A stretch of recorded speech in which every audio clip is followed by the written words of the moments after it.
نحمده ونصلي على رسوله الكريم اما بعد فاعوذ بالله من الشيطان الرجيم بسم الله الرحمن الرحيم يا ايها الذين امنوا اجتنبوا كثيرا من الظن ان بعض الظن اثم ولا تجسسوا ولا يغتب بعضكم بعضا ايحب احدكم ان ياكل لحم اخيه ميتا فكرهتموه واتقوا الله ان الله تواب رحيم صدق اللہ العظیم۔ اللہ رب العزت ہم سب کا خالق ہے اور اس نے انسان کو بنایا اور انسان کے کمزوریوں کو اللہ سے زیادہ بہتر کوئی نہیں جانتا، اور ان کمزوریوں کا علاج بھی اللہ رب العزت نے ہمیں عطا فرمایا۔ آج جس کمزوری کا تعلق ہمارے بہت ہی گھروں کے ساتھ، معاشرے کے ساتھ، کاروباری اداروں کے ساتھ، دوستوں کے ساتھ، وہ ہے دلوں کے اندر توڑ پیدا ہو جانا۔ اس کے اسباب کیا ہوتے ہیں اور اس کا علاج کیا ہوتا ہے، یہ آج کا موضوع ہے۔ ہم بسا اوقات معاشرے میں، گھروں میں رہتے ہوئے کچھ چیزوں سے ہم پرہیز نہیں کرتے کہ جن سے اللہ تعالیٰ نے اور اس کے رسول صلی اللہ علیہ وسلم نے ہمیں منع کیا ہے، اور اکثر انسان کا ان باتوں کی طرف دھیان بھی نہیں جاتا۔ پتہ نہیں یہ مجھ سے کیوں ناراض ہے، پتہ نہیں مجھ سے کیوں کھچے رہتے ہیں۔ شوہر بھی کہتا ہے بیوی کے بارے میں، کبھی بیوی کہتی شوہر کے بارے میں، کبھی گھر میں رشتہ دار ایک دوسرے سے کہتے ہیں کہ فکر بھی رکھتے ہیں۔ جو نئے شادی شدہ جوڑے ہوتے ہیں ان کو بھی اس بات کی فکر ہوتی ہے کہ ہمارا دلوں میں جوڑ پیدا ہو، اور ماں باپ بھی نصیحت کرتے رہتے ہیں، دیکھو بھائیوں کو بھی کہتے ہیں، اپنے بیٹوں کو بھی کہتے ہیں، کاروبار میں بیٹے جڑے ہوتے ہیں ان کو بھی نصیحت کرتے رہتے ہیں، دیکھو دلوں میں جوڑ پیدا کرو۔ لیکن وہ ماں باپ بچوں کی وہ وجوہات نہیں بتاتے کہ جس کی وجہ سے توڑ پیدا ہوتا ہے۔ وہ یہ تو کہتے ہیں جوڑ پیدا کرو، لیکن کیسے پیدا کریں اس کی تربیت نہیں ہوتی معاشرے کے اندر۔ اور میں نے بتایا کہ ہوتے اس میں مخفی اسباب ہیں، اور معاشرے کے اکثر لوگ ان باتوں میں جن سے اللہ اور اس کے رسول صلی اللہ علیہ وسلم نے سمجھایا کہ دلوں میں توڑ کیسے پیدا ہوتا ہے، اس کو جوڑا کیسے جائے، تو عام طور پر وہ انسان سے وہ کام ہو رہے ہوتے ہیں اور انسان کا دھیان اس طرف نہیں جاتا کہ ان باتوں سے توڑ پیدا ہوتا ہے۔ ایک بہت سیدھی سی بات ہے، اگر کوئی شخص کسی انسان کی برائی اس کی غیر موجودگی میں بیان کرے، وہ واقعی برائی ہو اس کے اندر،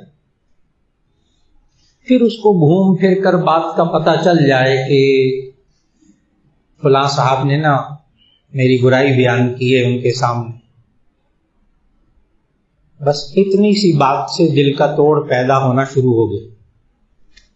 اب وہ جب سامنے آئے گا نا، کچھ کہیں نہ کہیں، لیکن اس کے چہرے کے تاثرات پہلے جیسے نہیں ہوں گے، اس کا رویہ پہلے جیسا نہیں ہوگا۔ کتنی آسان سی بات ہے، اور ہمارے معاشرے میں اس بات پر توجہ نہیں ہوتی۔ اب شوہر بسا اوقات اپنے ماں باپ کے سامنے بیوی کی برائیاں کر دیتا ہے، اب ماں کبھی بیوی کو سمجھا دیتی ہے کہ بیٹا یہ نہ کرو وہ نہ کرو، بیوی کو سمجھ میں آ جاتا ہے سیدھی بات کہ شوہر نے شکایت لگائی ہے اور اب ماں مجھے اس کی سمجھا رہی ہے، بس توڑ پیدا ہو گیا۔ میں نے پھر بتایا کہ ہم بہت سی باتوں کی طرف توجہ نہیں رکھتے معاشرے میں رہتے ہوئے کہ جن باتوں سے توڑ پیدا ہوتا ہے، اچھا سمجھ میں بھی نہیں آتا، بعض لوگ کہہ بھی دیتے ہیں پتہ نہیں کیا ہوا ہے، ویسا رویہ نہیں رہا پہلے جیسا۔ میاں بیوی کا، بہن بھائیوں کا، شادی شدہ لوگوں کا، کاروبار میں کاروباری دوستوں کا، عام رشتہ داروں کا، اور اللہ تعالیٰ نے اسی بات سے منع کیا قرآن مجید کی اس آیت میں۔ سورہ حجرات کی آیت میں نے تلاوت کی اور اس میں اللہ تعالیٰ نے ان چیزوں کی نشاندہی کی دیکھیں خالق ہے، وہ خالق، اسے پتا ہے مشینوں کے اندر نا، یہ جو میں نے انسان بنائے ہیں ان کے اندر کمزوریاں کیا کیا ہیں، ان کے اندر دلوں میں جوڑ کیسے پیدا ہوگا، توڑ کیسے پیدا ہوگا، وہ خالق ہے، یہ سمجھیں اس بات کو بار بار۔ اور یہ جو میں نے ابھی بتایا نا کہ جس چیز سے توڑ پیدا ہوتا ہے وہ ہے غیبت۔ اور عجیب بات یہ ہے کہ انسان غیبت کرتے ہوئے فکر مند نہیں ہوتا بلکہ مزے لیتا ہے۔ اب اگر اجازت دے تو میں جملہ کہہ دوں کہ انسان مزے لے لے کر دل توڑتا ہے، دل توڑتا اور مزے لیتا ہے۔ غیبت کر کے مزہ آتا ہے، دوسرے کی برائی کر کے مزہ آتا ہے، فلاں کے اندر یہ برائی یہ برائی۔ وہ جو سننے والا ہوتا ہے اس کو بھی تھوڑی دیر میں جوش آتا ہے، وہ کہتا ہے اچھا اس کی اتنی معلومات ہیں، میں بھی کچھ اس بندے کی برائیاں بیان کرتا ہوں، آپ کو پتہ ہی نہیں اس کے اندر یہ بھی ہے یہ بھی ہے، آپ جانتے ہی نہیں، اس نے اپنی بھی علمیت جھاڑ دی۔ اب اگر وہ برائیاں اس کے اندر ہوئیں تو غیبت، نہ ہوئی تو بہتان تراشی، بہت سیدھی سی بات، یہ بہتان تراشی۔ اب کوئی بندہ دوسرے پر بہتان لگائے اور وہ بندہ پھر سامنے آئے، اس بندے کو پتہ بھی چل جائے کہ یہ بندہ نا بس جگہ جگہ بہتان لگاتا رہتا ہے میرے اوپر، اب وہ بندہ سامنے آئے گا، آپ خود سوچیں، وہ مسکرا کر اس کو ملے گا، چلو کچھ نہ بھی کہے گا نا، کم از کم مسکرا کے نہیں ملے گا۔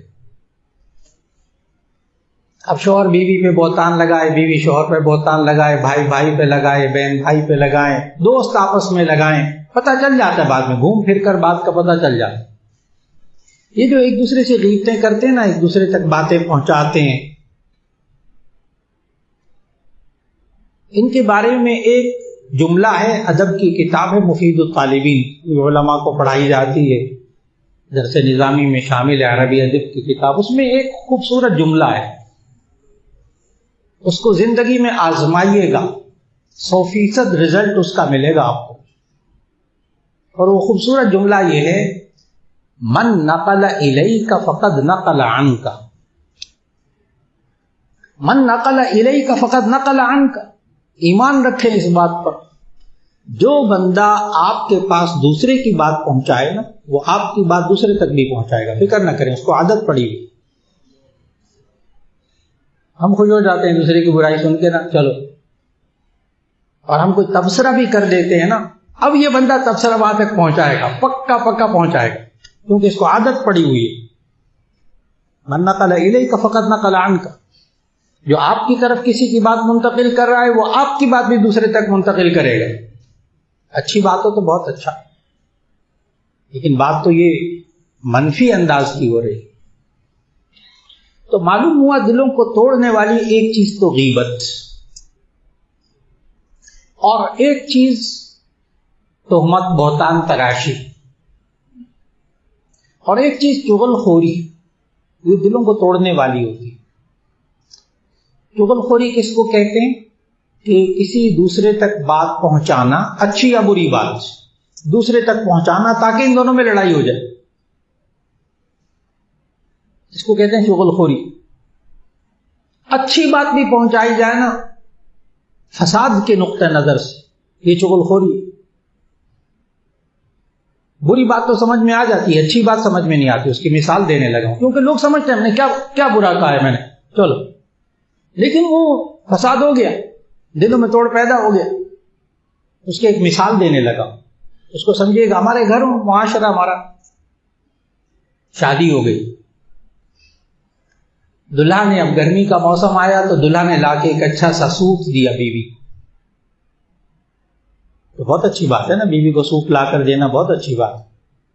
لیکن اب دلہا کی بہن اپنی ماں کو، جو دلہا کی بھی ماں ہے، تو دلہا کی بہن ماں کو جا کے کہتی ہے محترمہ کے لیے سوٹ آیا ہے۔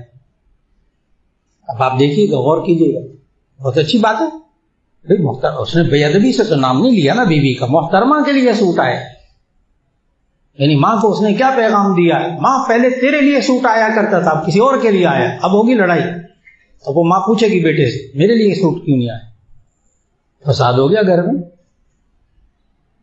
اچھی بات، لیکن سوچ دونوں میں لڑائی کروا، تاکہ ماں کو بھی گرمی چڑھے نا یہ بات سن کے کہ کسی اور کے لیے سوٹ آیا، تیرے لیے نہیں آیا ماں۔ یہ وہ باتیں ہیں جو انسان کو سوچنی ہے۔ شروع میں عرض کیا کہ ہم معاشرے میں رہتے ہوئے اس چیز کو برا سمجھتے ہی نہیں۔ ہم کہتے ہیں ہم نے کون سی بری بات کی ہے جو دل ٹوٹ گیا؟ وہ بری بات اصل میں بری نیت تھی، وہ بری بات اصل میں بری نیت تھی، دونوں میں لڑائی کروانا۔ اور قرآن مجید میں اللہ تعالیٰ نے اس کو نمیمہ کہا، چغل خوری، بات ادھر دوسرے تک پہنچانا تاکہ دونوں میں لڑائی ہو جائے۔ حلاف مشاء بنمیم، نمیم چغل خور۔ اور نبی صلی اللہ علیہ وسلم نے ارشاد فرمایا، بڑے سخت الفاظ ہیں، لا يدخل الجنت نمام، چغل خور جنت میں داخل ہی نہیں ہوگا۔ پتہ کیوں؟ یہ دو لوگوں کے دل توڑتا تھا، یہ لوگوں کے دلوں کے اندر توڑ پیدا کرتا تھا۔ لا يدخل الجنت نمام، ایک حدیث میں قطات بھی چغل خور کو کہتے ہیں، حدیث کہ یہ جنت میں داخل ہی نہیں ہوگا۔ کیوں؟ یہ لوگوں کے دلوں کو جوڑتا نہیں تھا، توڑتا تھا۔ بہت سخت الفاظ۔ اور پھر نبی صلی اللہ علیہ وسلم نے فرمایا، اور اللہ تعالیٰ نے سورہ حجرات میں سمجھایا، یا ایھا الذین آمنوا اجتنبوا کثیرا من الظن ان بعض الظن اثم، اے ایمان والو زیادہ گمان کرنے سے نہ بچا کرو، بعض گمان گناہ ہوتے ہیں۔ کسی کے بارے میں بدگمانی آ جائے نا تو اس میں کوئی گناہ نہیں ہے، کسی کے بارے میں بدگمانی آ جائے ذہن میں، اس میں گناہ نہیں ہے۔ جب تک آپ انسان کے دماغ میں وہ گمان موجود ہے نا، خیال میں موجود ہے نا، ابھی تک کوئی گناہ نہیں، کیونکہ انسان اس پر قابو نہیں پا سکتا۔ یہ انسان کے بس میں نہیں ہے کہ کسی کے بارے میں بدگمانی آ جائے تو اس کو آنے سے روک لے، یہ کسی انسان کے اندر طاقت نہیں ہے۔ جب طاقت نہیں ہے تو سورۃ البقرہ کی وہ آخری رکوع کی آیت پڑھ لیجئے، لا یکلف اللہ نفسا الا وسعها، اللہ تعالیٰ بندے کو اس کی طاقت کے مطابق پابند کرتا ہے، جہاں بندہ بے بس ہو جاتا ہے اللہ پکڑ نہیں کرتا۔ تو کسی کے بارے میں بدگمانی آ جائے نا تو اس پر گناہ نہیں ہے، پڑی رہے دماغ میں، اس پر گناہ نہیں ہے۔ گناہ کب بنتا ہے؟ جب انسان اس خیال کو منہ سے نکالتا ہے یا اپنے ہاتھوں سے نکالتا ہے۔ ہاتھوں سے نکالنے کا معنی قلم سے لکھ کر کسی کو بتاتا ہے، اور یا واٹس ایپ کرتا ہے، میسج کرتا ہے۔ دل میں بات آ گئی، بدگمانی آ گئی، اب وہ واٹس ایپ کر دو، بس جو ہی واٹس ایپ کیا نا اب گناہ ہو گیا۔ کیوں؟ یہ واٹس ایپ کرنا نہ کرنا تو اس کے اختیار میں تھا نا، یہ کسی کو لکھ کر بتانا یا نہ بتانا تو اس کے اختیار میں تھا نا، منہ سے بولنا یا نہ بولنا یہ تو اس کے اختیار میں تھا نا، اب پکڑو۔ شوہر کے ذہن میں بیوی کی بدگمانی آ جائے، بیوی کے ذہن میں شوہر کی بدگمانی آ جائے، دو بھائیوں میں بدگمانی، دو کاروبار میں لگے ہوئے افراد میں بدگمانیاں ہوتی ہیں، سینکڑوں ہوتی ہیں، آتی رہے کوئی پرواہ نہ کرے، یہ گناہ نہیں ہے۔ جب منہ سے نکالا یا ہاتھوں سے لکھا یہ گناہ ہو گیا اب اس سے۔ اور جب تک آپ کسی انسان کے ذہن میں بدگمانی ہو نا اس وقت تک دل نہیں ٹوٹتا، اس وقت جب بدگمانی اس سے دل نہیں ٹوٹتا، بولے گا دل ٹوٹے گا، لکھے گا دوسرے کو بتائے گا دل ٹوٹے گا۔ اب سوال یہ ہے کہ اگر بدگمانی آ جائے تو کیا کرے؟ تو اس کا علاج یہ ہے کہ پھر تحقیق کرے۔ اگر وہ بدگمانی درست ہو دوسرے کے بارے میں تو اس کی اصلاح کی کوشش کر لے، صرف بدنام کرنا مقصود نہ ہو، صرف بے عزت کرنا مقصود نہ ہو، اس کی اصلاح کی کوشش ہو جائے، اس کے لیے دعا بھی کی جائے۔ نہیں کر سکتے تو کم از کم دعا تو کر سکتے۔ اسے کس نے روکا؟ اے اللہ فلاں کے اندر یہ برائی سامنے آ گئی ہے، اللہ اس کے اندر سے برائی دور کر دے، دعا تو کر سکتے ہیں۔ اس سے دلوں میں توڑ نہیں پیدا ہو۔ آپ کسی کے لیے دعا کریں گے نا اللہ دلوں میں جوڑ پیدا کرے گا۔ دعا کرتا ہی بندہ دل کے جوڑ کی وجہ سے، جہاں دلوں میں توڑ ہوتا ہے وہاں کون کرتا ہے ایک دوسرے کے لیے دعا؟ اب میں علاج بتا رہا ہوں کہ اگر دل میں بدگمانی آ جائے تو اس کی تحقیق کریں، اور تحقیق کرنے کے بعد اگر واقعی ہو تو اسی صورت میں اس کی اصلاح کی کوشش ہو اور ساتھ ساتھ دعا بھی ہو، دل میں توڑ پیدا نہیں ہوگا.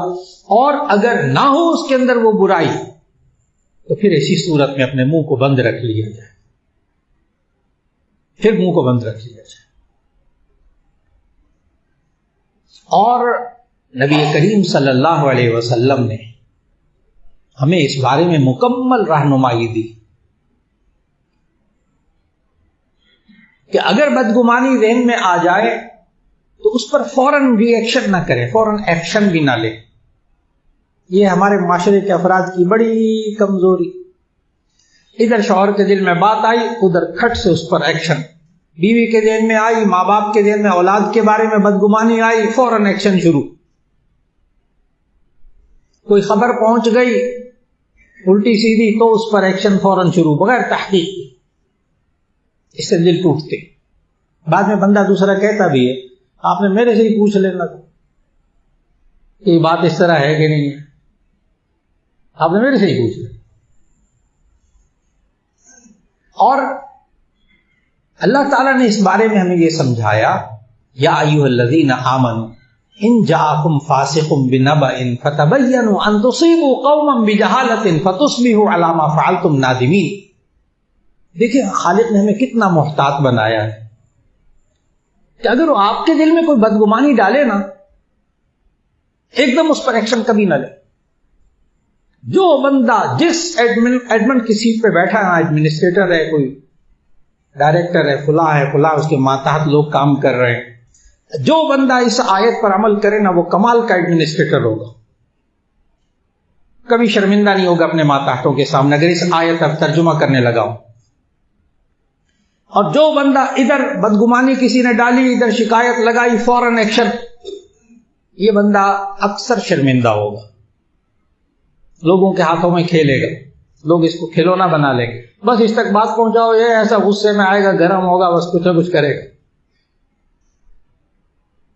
آیت کا ترجمہ عرض کرنے لگا ہوں، سنیے گا کہ خالق ہے. یا ایھا الذین آمنوا ان جاءکم فاسق بنبأ، اے ایمان والو اگر کوئی گناہگار خبر لے کر آئے نا، فتبینوا، اس کی چھان بین کر لیا کرو. ان تصیبوا قوما بجہالۃ، ایسا نہ ہو کہ تم پہنچ جاؤ کسی قوم پر ناواقفیت اور جہالت سے، فتصبحوا علی ما فعلتم نادمین، تمہیں اپنے کیے پر شرمندہ ہونا پڑے. کیونکہ انسان کے پاس کوئی شرمندگی کے علاوہ کچھ رہتا نہیں ہے. ایکشن لے لیا، بعد میں پتا چلا یہ تو بڑی غلط فیصلہ تھا میرا، یہ تو میں نے پتہ ہی نہیں کیا، تو یوں ہو گیا، فلاں نے مجھے کہا تھا میں نے کر لیا.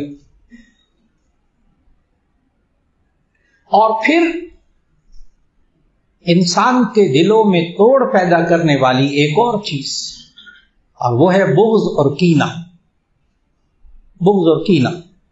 کوئی بات ہو جاتی ہے، میاں بیوی کی ہو جاتی ہے، بہن بھائیوں کی ہو جاتی ہے، دوستوں کی ہو جاتی ہے، کاروبار میں ہو جاتی ہے، رشتہ داروں میں ہو جاتی، بہت سی باتیں ہو جاتی، لیکن وہ بات غصے والی دل میں رکھنا اور اس کو پالنا ذہن میں اور غصے کو دیر تک رکھنا، اس کیفیت کو کہتے ہیں کینہ، اس کو کہتے ہیں بغض.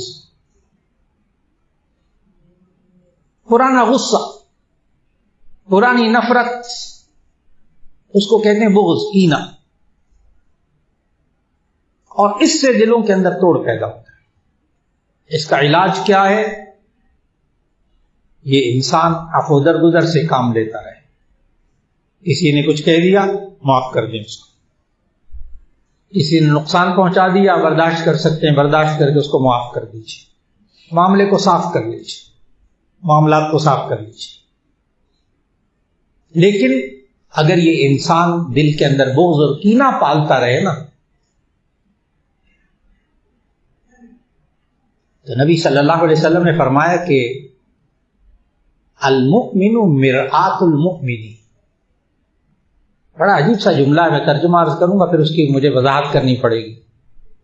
المؤمن مرآۃ المؤمن، مومن مومن کے لیے آئینہ ہے. آئینہ اور شیشہ الگ الگ چیزیں ہیں. آئینہ اور چیز ہے، شیشہ اور چیز ہے. شیشہ جس میں آپ آر پار دیکھتے ہیں اس کو عربی میں زجاج کہتے ہیں. جیسے دروازے کا شیشہ ہے نا آر پار، اس کو عربی میں زجاج کہتے ہیں. اور مرآت کہتے ہیں آئینہ جس میں انسان شکل دیکھتا ہے. جس میں انسان شکل دیکھتا ہے. تو نبی صلی اللہ علیہ وسلم نے فرمایا کہ المؤمن مرآۃ المؤمن، کہ مومن جو ہے یہ مومن کے لیے دوسرے مومن کے لیے آئینہ ہوتا ہے. اب اس حدیث کی تشریح میں مفسرین لکھتے ہیں اگر آپ ایک اچھے انسان ہیں، دوسرے مومن سے ملیں، جس طرح آئینے میں اپنی شکل نظر آتی ہے نا، اس سے ملاقات کر کے آپ کو اپنی شکل نظر آ جائے. بات بڑے حکیم اور دانا اور فلسفہ لوگ کہتے ہیں نا، فلسفی لوگ کہتے ہیں آئینہ کبھی جھوٹ نہیں بولتا. بہت عجیب سا جملہ ہے، بیٹھ کر سوچیے گا اس کو آرام سے. آئینہ کبھی جھوٹ نہیں بولتا، جو ہوتا ہے وہی دکھاتا ہے. ایک مومن دوسرے مومن کے لیے آئینہ ہے. آپ کسی مومن بھائی سے ملتے ہیں، مسلمان بھائی سے ملتے ہیں، وہ آپ کو مسکرا کر ملتا ہے، یہ علامت ہے اس بات کی کہ وہ آپ سے خوش ہے. اور اگر آپ کو وہ ٹیڑھی آنکھوں سے دیکھ رہا اور آپ کے آنے سے اس کی پیشانی پر بل پڑ رہے ہیں، تو یہ آئینہ ہے انسان کے لیے. یہ دلوں میں احترام نہیں ہے، تعلق نہیں ہے، جوڑ نہیں ہے. اور اگر ملاقات سے وہ خوش ہو رہا تو معلوم ہوا کہ اس کے دل میں محبت ہے، تعلق ہے، جوڑ ہے. اور اگر سامنے آتے ساتھ ہی کھچاؤ آ جائے نا، جیسے کوئی انسان دوسرے سے قرض لیتا ہے، یہ قرض لینے سے بھی دلوں میں توڑ پیدا ہوتا ہے. اگر کوئی نہ مانے تو وہ اس بھائی سے قرض لے کر دیکھ لے تھوڑی دیر کے لیے. دلوں میں توڑ پیدا کرنے کے لیے قرض کافی ہے. اور عربی میں خوبصورت جملہ ہے، چھوٹا سا جملہ. قرض لیتے وقت انسان سوچے، القرض مقراض المحبہ. القرض مقراض المحبت، مقراض کہتے ہیں قینچی، مقراض قینچی. القرض مقراض المحبت، قرض محبت کی قینچی ہوتی. لے کر دیکھ لے، قرض لے لیا پھر دیا نہیں. اب وہ بندہ سامنے سے آتا ہوا نظر آیا، یا کسی پارٹی میں نظر آیا، کسی دعوت میں نظر آیا، یہ کبھی ادھر کو گھومتا ہے کبھی ادھر کو گھومتا ہے، اس کے سامنے نہیں آتا، نظریں نہیں ملاتا، دلوں میں توڑ پیدا ہو گیا. اور کیا ہونا؟ قرض لیتا ہے، دے دیتا ہے، وقت پہ دے دیتا ہے، پھر بری چیز نہیں، پھر بری چیز نہیں. اور جب قرض کو کھا پی لیتا ہے بس دلوں میں توڑ پیدا ہو جاتی. وہ چیزیں جن کو آج معاشرے میں سمجھا نہیں جاتا اور کہتے ہیں دلوں میں جوڑ پیدا ہو جائے. دلوں میں جوڑ پیدا کرنے کے لیے غیبت کو بھی ختم کرنا ہوگا، چغلخوری کو ختم کرنا ہوگا، ایک دوسرے سے جھوٹ بولنے کو ختم کرنا ہوگا. اب میاں بیوی سے جھوٹ بولے، شوہر بیوی سے جھوٹ بولے، دونوں میں دلوں میں جوڑ پیدا ہوگا؟ سوال ہی پیدا نہیں ہوگا. کاروباری دوستوں میں ایک دو دوست دوسرے سے جھوٹ بول رہا ہو، سوال ہی پیدا نہیں ہوتا دلوں میں جوڑ پیدا ہو. جب اس کو پتا چلے گا نا اس نے میرے سے جھوٹ بولا، فراڈ کیا ہے.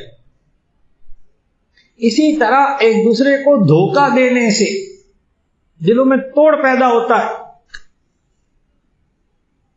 نہیں جڑتے دل، پھر مدتیں لگ جاتی. دھوکہ دینے سے. اب کا دو کاروباری دوست ہیں، یا کسی گاہک کا تعلق کسی دکاندار سے ہو کہ میں اسی سے سبزی لیتا ہوں، اسی سے دودھ لیتا ہوں، اسی سے گوشت لیتا ہوں، میرا بڑا قلبی تعلق ہے اس فلاں دکاندار کے ساتھ.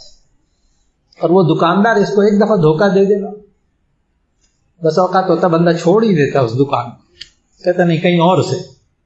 کیا ہوا؟ دل ٹوٹ گیا، دو دلوں میں توڑ پیدا ہو گیا. دھوکہ دینے سے دل میں توڑ پیدا ہوتا ہے، خیانت کرنے سے دل میں توڑ پیدا ہوتا ہے. بدیانتی ثابت ہو جائے، دلوں میں توڑ پیدا ہو. کسی کے پیسے اٹھا لیے، کسی کی کوئی چیز لے لی، کسی کی چیز کو بغیر اجازت کے استعمال کر لیا، کسی کے پیسے کو کھا لیا، بس ٹھیک ہے. بدیانتی سے بھی دلوں میں توڑ پیدا ہوتا ہے. آج وقت کی بہت بڑی ضرورت ہے کہ انسان دعا مانگے، اے اللہ ہمارے گھروں میں، ہمارے معاشروں میں دلوں میں جوڑ پیدا کرو. لیکن اس جوڑ کو پیدا کرنے کے لیے دلوں کے توڑنے کے اسباب سے بچنا ہوگا. یہ نہیں ہو سکتا سب کچھ کرتے رہو دعا بھی مانگو اے اللہ دلوں کو جوڑ دے. اللہ قادر ہے دلوں کو جوڑ دے, لیکن اللہ ہی نے تو بتایا کیسے توڑ پیدا ہوتا ہے. بہت وقت کی ضرورت کہ آج ہم اپنے گھروں میں دلوں کو جوڑیں. کیسے؟ ان چیزوں کو چھوڑ دیں, ان چیزوں کو چھوڑ دیں. کاروبار میں کیسے دل جوڑے, آپس میں معاشرے کے افراد, خاندان کے افراد کے دلوں کو کیسے جوڑے, ان چیزوں کو چھوڑنا ہوگا جو دلوں کو توڑنے والی اللہ اور اس کے رسول صلی اللہ علیہ وسلم نے ہمیں بتائے. اور یہ دونوں سچے. آج وقت کی ضرورت, اللہ سب کے دلوں میں جوڑ پیدا فرمائے, اور اگر توڑ آ جائے تو پھر اللہ اس کا علاج کرنے کی بھی توفیق عطا فرمائے. وآخر دعوانا ان الحمد للہ.